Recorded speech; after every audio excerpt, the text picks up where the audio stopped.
ये कहानी है एक बहुत ही मेहनती किसान गोपीराम की। गोपीराम दिन रात मेहनत करके खेती करता था और अपने घर परिवार को संभालता था। अरे राधा, सुनती हो? हाँ जी, कहिए। वाह, आज आप तो बहुत खुश लग रहे हैं। अरे राधा, खुश क्यों ना हूँ, बात ही ऐसी है। मैंने आज ही कर्ज देने वाले से बात की है, वो हमें कर्ज देने को तैयार हो गया है। क्या सच?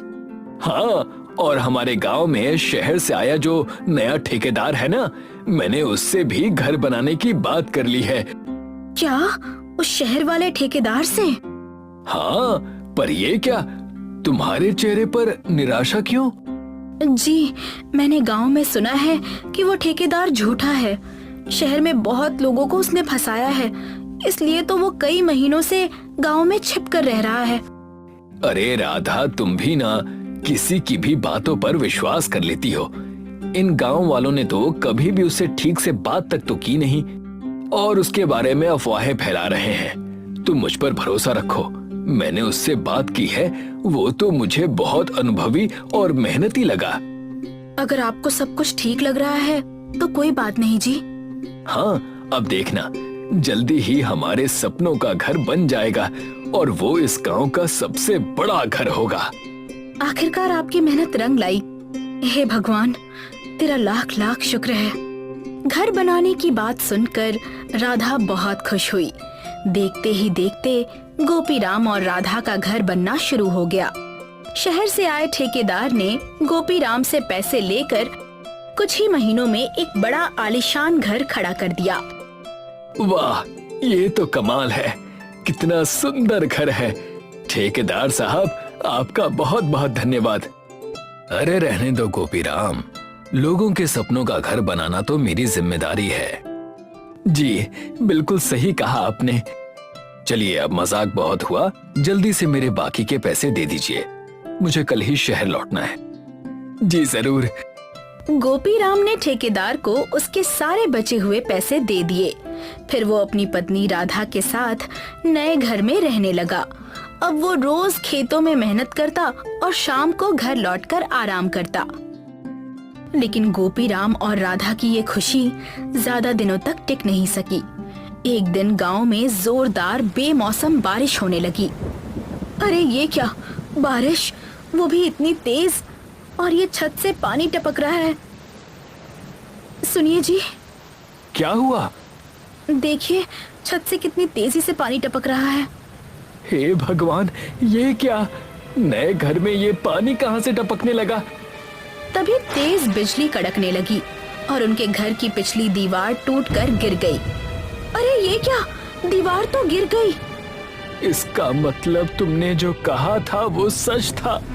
वो ठेकेदार झूठा निकला, उसने हमें धोखा दिया। भागो यहाँ से, भागो।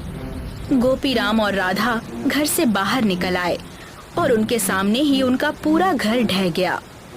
हे भगवान, ये क्या हो गया? तूने मेरे साथ ये धोखा क्यों होने दिया? देखिए, आप मायूस मत होइएगा, सब ठीक हो जाएगा। कैसे ठीक होगा? हमारा बसाया घर टूट गया, अब तो हम सड़क पर आ गए हैं। देखिए, आप हिम्मत मत हारिए, सब ठीक हो जाएगा। बेचारे गोपीराम और राधा, एक ही झटके में उनका संसार उजड़ गया था।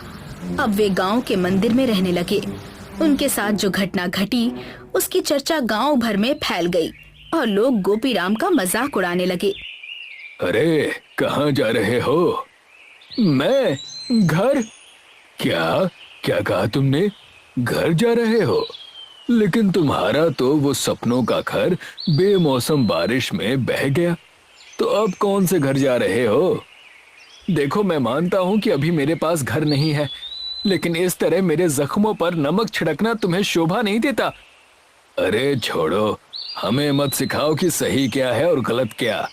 हमने 1000 बार समझाया था कि उस शहर वाले बाबू के चक्कर में मत पड़ो, लेकिन तुम नहीं माने।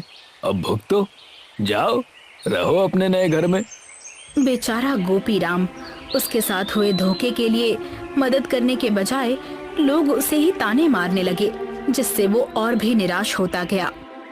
अब गोपीराम को समझ नहीं आ रहा था कि आखिर करे तो क्या करे। तभी एक रात वो मंदिर के बाहर पेड़ के नीचे बैठकर रो रहा था। आखिर मैंने ये क्या कर दिया, अपना ही घर अपने ही हाथों से उजाड़ दिया। मुझे शर्म आती है खुद पर, बहुत शर्म। राधा ने समझाया था, सावधानी बरतने के लिए कहा था, लेकिन मैंने उसकी बात पर ध्यान नहीं दिया। मैं ही पागल हूँ, एकदम पागल। गोपीराम अपने आप को कोसते हुए रो रहा था। तभी उसे एक आवाज सुनाई दी। अरे रे, ऐसे मत रो, रोना अच्छी बात नहीं होती। ये आवाज कैसी? मैं मानता हूं कि जिंदगी ने तुम्हारे साथ बहुत अन्याय किया है, लेकिन यूं हार मानकर रोने से क्या होगा? तुम्हें इसका सामना करना आना चाहिए। फिर वही आवाज, कौन है?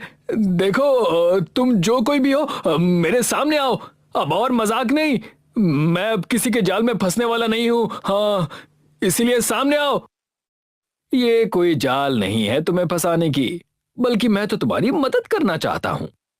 मदद? अच्छा, तो सामने आओ ना जरा, मैं भी तो देखूं कि तुम कौन हो और मेरी मदद क्यों करना चाहते हो। तभी पेड़ के नीचे अचानक पत्तों का एक ढेर इकट्ठा हो गया। अरे, ये क्या है? तभी चमत्कार हो गया। उन पत्तों के ढेर से एक विशाल जिन बाहर आ गया। अरे, ये क्या? बोलो गोपी, कैसे हो तुम? पहले ये बताओ कि तुम कौन हो। मैं एक जिन हूं जो वर्षों से लोगों की मदद करता आ रहा है। मदद? लेकिन कैसे? लोग मुझे अपनी समस्याएं बताते हैं और मैं अपने जादू से उनका हल ढूंढता हूं। क्या? जादू? हाँ, जादू। तो अब बताओ, तुम्हारी समस्या क्या है? जिन के पूछने पर गोपीराम ने बिना झिझक के अपने साथ हुए धोखे की पूरी बात बता दी, जिसे सुनकर जिन को बहुत गुस्सा आया। क्या? ये तो बहुत ही बुरा हुआ तुम्हारे साथ। बोलो, तुम क्या चाहते हो? मैं बस यही चाहता हूं कि मेरा घर फिर से बन जाए और उस ठेकेदार को उसकी सजा मिले। उसी की वजह से मेरे सारे पैसे चले गए, ऊपर से कर्ज का बोझ भी है। मैं बस इन सब से छुटकारा चाहता हूँ। गोपीराम की बातें सुनकर जिनको उस पर दया आ गई। वो उसे वहां ले गया जहां उसका घर टूटा था। अरे, तुम मुझे यहाँ क्यों लाए हो? अभी बताता हूँ। हे दिव्य शक्तियों, मेरी बात सुनो। इस गरीब का घर उसे वापस दिला दो। ओम चिकलिकी लका भोम। जिनके मंत्रों से चमत्कार हो गया। टूटी हुई सारी ईंटें हवा में तैरने लगीं और जिन के आदेश पर एक के ऊपर एक जुड़ गईं। साथ ही जिन ने अपने जादू से उन ईंटों पर सीमेंट की परतें भी चढ़ा दी। फिर नारियल के पेड़ों के पत्तों से बनी छत को उसने उस चार दीवारी पर लगाकर पूरा घर खड़ा कर दिया। देखते ही देखते सुबह हो गई और गोपीराम के सामने वैसा ही घर खड़ा था जैसा वो चाहता था। अरे, ये तो चमत्कार हो गया। तुमने मेरा पूरा घर फिर से बना दिया। धन्यवाद, तुम्हारा बहुत बहुत धन्यवाद। तुमने सूरज की नई किरण के साथ मेरा नया संसार बसा दिया। अरे, तुम तो इतने में ही खुश हो गए? जरा रुको, तुम्हारे लिए एक और आश्चर्य है मेरे पास। तभी जिन ने जोर से ताली बजाई और सचमुच चमत्कार हो गया। जिन ने उस शहर वाले ठेकेदार को अपने जादू से गोपीराम के सामने ला खड़ा किया। गोपीराम ने देखा कि ठेकेदार एक बिस्तर पर सो रहा है। धीरे धीरे उसे होश आया और उसने देखा कि गोपीराम उसके सामने खड़ा है। ये मैं कहाँ हूँ? गोपी? मतलब मैं, लेकिन ये कैसे हुआ? मैं तो शहर में था। ये मेरा बिस्तर यहाँ कैसे आ गया? ये सब मेरे जादू का कमाल है। अब तुम जल्दी से गोपी से किए गए धोखे की माफी मांगो, वरना अभी तुम बस यहीं हो। लेकिन अगर तुमने अपने गुनाह नहीं कबूले तो मैं तुम्हें वहां पहुंचा दूंगा जहां से लौटना नामुमकिन होगा। जिन की धमकी से डरकर ठेकेदार थाने गया और खुद को पुलिस के हवाले कर दिया। साथ ही उसने गोपीराम के सारे पैसे भी लौटा दिए, जिससे गोपीराम ने अपना सारा कर्ज चुका दिया। अब वो और राधा खुशी खुशी अपने नए घर में रहने लगे, जहाँ फिर से प्यार, शांति और आशा का वास था। किसी सुंदर शांत नदी के किनारे और पहाड़ियों की गोद में बसा था एक प्यारा सा गांव उल्टीपुर। वहाँ के लोग खुश मिजाज और मिलनसार थे और उनका जीवन सुख शांति से भरा हुआ था। लेकिन एक सुबह कुछ असाधारण घटा। सचमुच जिंदगी ही पलट गई। गांव वाले जब नींद से जागे तो उन्होंने देखा कि आसमान उनके पैरों के नीचे है और धरती उनके सिर के ऊपर। हाय रे हाय, ये सब क्या हो गया? पूरी धरती घूम गई है। पेड़ हवा में उल्टे लटक रहे थे और मुलायम बादल जमीन पर फैले थे, और ये बारिश, ये तो नीचे से ऊपर की तरफ फव्वारे मार रही है। प्रकोप, जरूर धरती माँ का प्रकोप हुआ है। सचमुच उल्टीपुर की हालत देखकर कोई भी यही कहता कि ये धरती माँ का प्रकोप है, लेकिन इससे छुटकारा कैसे पाए ये किसी को भी नहीं पता था। गांव वाले इस अजीब परिस्थिति से हैरान और परेशान थे, लेकिन आखिरकार उन्होंने हालात से समझौता कर लिया। पर सब में एक था जो इस स्थिति को बदलना चाहता था। दादू दादू, आप कहाँ हो? क्या हुआ मेरी बच्ची? दादू, आप कहाँ थे? मैंने आपको कितनी आवाजें दी। मैं तो बस बाहर टहल रहा था। अच्छा, बाहर टहल रहे थे? तो बताइए कैसा लगा? ठीक ही लगा, बस ये नीचे से आने वाली बारिश ने सारा मजा किरकिरा कर दिया। जिंदगी में पहली बार ऐसा हुआ कि मुझे बारिश से परेशानी हो रही है। पहले जब ये दुनिया सीधी थी तब ऊपर से गिरती बारिश की हर बूंद को मैं जी भरकर महसूस करता था। अफसोस, मैंने तो वैसी बारिश कभी महसूस ही नहीं की। सही कहा मेरी प्यारी बच्ची, तुम्हें खामखा इस उल्टी दुनिया में जीना पड़ रहा है। काश मैं कुछ कर पाता। वैसे अब एक चीज तो आप कर सकते हो दादू। अच्छा, और वो क्या है? ये सब हमारे गांव में क्यों हुआ? सब कुछ उल्टा क्यों हो गया? अगर आप मुझे ये बता दो तो शायद हम इसका हल निकाल सकते हैं। रिंकू के कहने पर दादू ने उसे गांव में घटी एक अद्भुत घटना के बारे में बताया। सालों पहले ये गांव खुशियों से गूंजता था, लेकिन हमारे इस प्यारे गांव में एक चिड़चिड़ा जादूगर रहता था। चिड़चिड़ा जादूगर? हाँ, चिड़चिड़ा। दरअसल उस जादूगर का इस दुनिया में कोई काम नहीं था। वो इस पूरे गांव में अकेला रहता था। उसे अपने अकेलेपन की वजह से लोगों से इतनी चिढ़ हो गई थी कि उससे लोगों की खुशी देखी नहीं जाती थी। वो लोगों की हंसी से चिढ़ता था, उसे गुस्सा आता था, लेकिन उसके पास नाराज होने के अलावा और कोई चारा नहीं था। इसी कश्मकश में एक दिन उस जादूगर ने गांव पर एक श्राप डाल दिया और हमारा गांव उल्टा हो गया। क्या? श्राप? हाँ बेटा, तभी से हम इस उल्टी दुनिया में फंसे हुए हैं। दादू से गांव की इतनी भयानक कहानी सुनकर रिंकू डर गई। उसे बहुत दुख हुआ, लेकिन इतना सब होने के बावजूद रिंकू ने ठान लिया कि वो इस अजीब हालात से गांव वालों को जरूर बाहर निकालेगी। हे भगवान, ये सब क्या है? बेचारे गांव वाले खामखा इस विचित्र खेल में फंस गए हैं, लेकिन अब मैंने भी तय कर लिया है कि मैं इसे बदल कर रहूंगी। रिंकू ने गांव को इस जाल से बाहर निकालने के लिए प्रोफेसर अग्नि की मदद ली। वो एक प्रसिद्ध वैज्ञानिक थी जो अजीब आविष्कारों और अजीब सिद्धांतों के लिए जानी जाती थी। जैसे ही उन्होंने उल्टीपुर में कदम रखा, उनके होश उड़ गए। यूरेका! ये गुरुत्वाकर्षण का पूर्ण उठलाव है। ये तो विज्ञान का चमत्कार है। अविश्वसनीय, अविश्वसनीय। जी मैम, ये सच में अविश्वसनीय है, लेकिन हमें इससे अपने गांव को बचाना है। ओह, अब छोड़ो भी, मैं आ गई हूँ ना। मैं इस गांव को इससे जरूर बाहर निकालूंगी। I promise. धन्यवाद मैम। प्रोफेसर अग्नि ने उल्टी बारिश का विश्लेषण किया और गांव वालों से बातचीत की, लेकिन सबसे बड़ी समस्या थी नीचे से ऊपर को होती बारिश।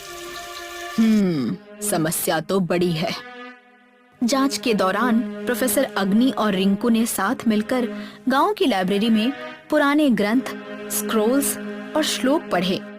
इन्हीं सब के बीच उन्हें एक धूल भरी पुरानी किताब मिली, जिसमें अजीब प्रतीक और रहस्यमयी श्लोक थे। अरे, ये सब क्या है? ये तो कुछ अजीब चिन्ह है, लेकिन इसका मतलब क्या होगा? शायद दादू को पता होगा। रिंकू और प्रोफेसर अग्नि ने अपना समय बिल्कुल भी बर्बाद ना करते हुए दादू के पास वो रहस्यमय किताब लेकर पहुँचे। दादू, ये देखिए, ये किताब आज हमें जांच करते वक्त लाइब्रेरी में मिली, लेकिन इसमें जो मंत्र, श्लोक और प्रतीक बने हैं उनका मतलब हमें बिल्कुल समझ नहीं आ रहा। क्या आप हमारी मदद कर सकते हैं? रिंकू के सवाल पर दादू ने वो किताब हाथ में ली और ध्यान से देखने लगे। उन्हें समझ आ गया कि उसमें क्या लिखा था। रिंकू बेटा, ये किताब तो बहुत ही मददगार है। ये किताब तो बड़ी कमाल की है। इसमें एक जादुई क्रिस्टल हार्ट स्टोन के बारे में बताया गया है, जो उल्टीपुर के दिल में कहीं गहराई में छिपा हुआ है। अगर हम उसे ढूंढ लें तो इस उल्टी दुनिया से हमेशा के लिए छुटकारा मिल सकता है। क्या सच में? हाँ बेटा, बिल्कुल। दादू की बात सुनकर रिंकू को बहुत राहत मिली। इतने वर्षों से जो गांव इस अजीब दुनिया में उलझा था, उससे बाहर निकलने का रास्ता आखिरकार मिल गया था। अब रिंकू और पूरा गांव हार्ट स्टोन को खोजने निकल पड़ा। प्रोफेसर अग्नि ने अपनी जादुई ऊर्जा पहचानने वाली मशीन साथ ली, जिससे वे पूरे गांव को स्कैन करने लगी। मैम देखिए, मुझे क्या मिला। अरे वाह, ये तो कई दिनों के अथक प्रयासों के बाद आखिरकार रिंकू ने हार्ट स्टोन खोज निकाला। वो जमीन पर बिछे बादलों में कहीं गहराई में छुपा हुआ था, लेकिन उसके चारों ओर एक जादुई ऊर्जा का कवच था, जो किसी को उसे छूने नहीं देता था। ये तो हम छू भी नहीं सकते, अब हम क्या करें? परेशान होने की जरूरत नहीं है। मेरे पास एक यंत्र है, जिससे हम जबरदस्त ऊर्जा बना सकते हैं और उस कवच को तोड़ सकते हैं। क्या सच में? हाँ बिल्कुल। तो चलिए शुरू करते हैं। प्रोफेसर अग्नि ने अपना गोलाकार यंत्र हार्ट स्टोन के ऊपर रखा। कमाल हो गया। उस यंत्र से गर्म ऊर्जा बनने लगी और सीधा हार्ट स्टोन पर गिरने लगी। यस, ये काम कर रहा है। हाँ मैम। रिंकू के साथ साथ सभी गांव वाले उस यंत्र की ओर ध्यान से देख रहे थे। तभी उस ऊर्जा से कवच में दरारें पड़ने लगी और एक तेज चमकदार रोशनी के साथ कवच टूट गया। हुर्रे! ये कवच टूट गया। जैसे ही कवच टूटा, रिंकू ने हार्ट स्टोन अपने हाथ में उठा लिया। उसे हाथ में लेते ही उसे एक अद्भुत आनंददायक एहसास हुआ और तभी एक ऊर्जा की लहर पूरे गांव में फैल गई। रिंकू, चलो अब असली काम शुरू करते हैं। ये स्टोन तो अब तुम्हारे हाथ में है। इसे खोलो और इसमें दिए गए मंत्रों का उच्चारण शुरू करो। फिर देखना, तुम्हारा गांव इस उल्टी दुनिया से मुक्त हो जाएगा। ओम मुक्ते नमः, ओम मुक्तिये नमः, ओम मुक्तिये नमः। जैसे ही रिंकू ने मंत्र पढ़ना शुरू किया, गांव वालों के भीतर एक रक्षा कवच निर्मित हुआ और उसके तुरंत बाद पूरा गांव जैसे घड़ी की सुई की तरह घूमने लगा। आश्चर्यजनक घटना घटी।